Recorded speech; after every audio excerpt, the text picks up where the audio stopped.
un terme d'un monde, excepté le loyer, qui en a 4, disait le poète et romancier Charles Montier. Et oui, en matière de bail commercial, le loyer est généralement payé trimestriellement. Je vous raconte cette semaine l'histoire de bailleurs qui souhaitaient augmenter le loyer lors du renouvellement du bail commercial consenti à leurs locataires. Et celle-ci n'est pas d'accord.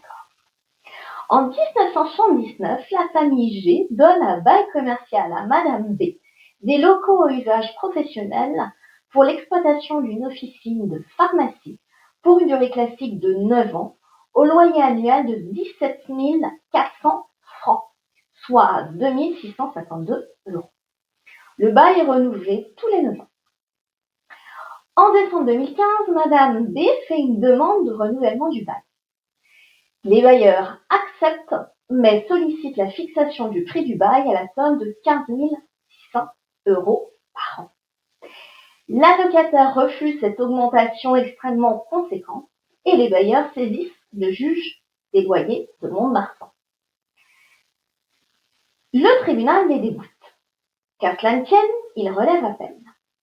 Il faut savoir en la matière que l'article L. 145-33 du Code de commerce dispose que le prix des loyers des baux renouvelés doit correspondre à la valeur locative et à défaut d'accord entre les parties, cette valeur est déterminée par les caractéristiques du local considéré, la destination des lieux, les obligations respectives des parties, les facteurs locaux de commercialité et enfin les prix couramment pratiqués dans le voisinage.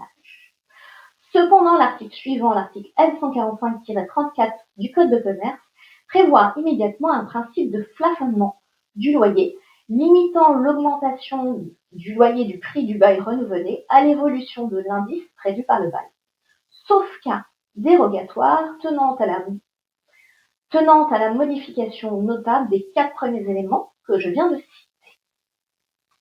Il appartient donc aux bailleurs qui souhaitent obtenir un déplafonnement du loyer de démontrer l'évolution notable des éléments en question.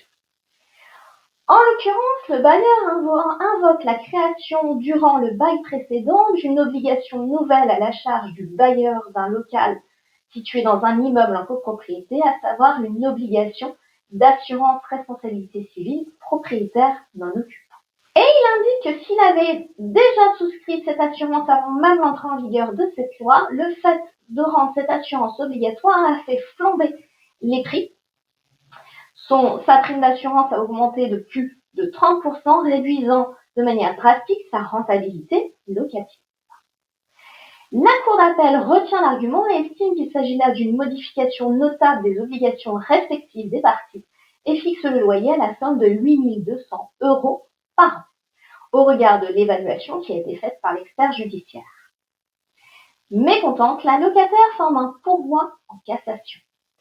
Elle plaide que son bailleur avait souscrit cette assurance avant même l'entrée en vigueur de la loi et que donc l'augmentation qu'il a subie résultait d'une négociation entre le bailleur et l'assureur et non pas d'une obligation nouvelle imposée par la loi. À votre avis, a-t-elle obtenu gain de cause ?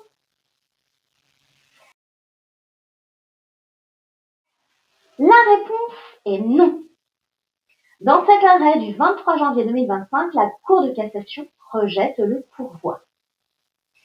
Elle rappelle que la création au cours du bail expiré d'une nouvelle obligation légale à la charge de l'une des parties est un élément à prendre en considération pour la fixation du prix du bail renouvelé. Elle approuve donc la Cour d'appel d'avoir tenu compte de cette nouvelle obligation légale, tenant à l'obligation de souscrire une assurance responsabilité civile, et estimait qu'elle constituait une modification notable des obligations des parties et permettait le déplafonnement du loyer. Autrement dit, cette nouvelle circonstance permet l'augmentation du prix du bail, au-delà de la simple évolution de l'indice d'indexation des loyers. Un conseil qui vaut tant pour les bailleurs que pour les preneurs lors du renouvellement du bail: faites faire par un professionnel le bilan de l'évolution des facteurs que j'ai cités pour savoir s'il peut y avoir augmentation ou non du prix du bail. cette vidéo vous a plu, je vous invite à la commenter, la liker ou à la partager. Vous pouvez naturellement vous abonner pour suivre toutes mes vidéos. Quant à moi, je vous dis à la semaine prochaine pour une nouvelle thématique.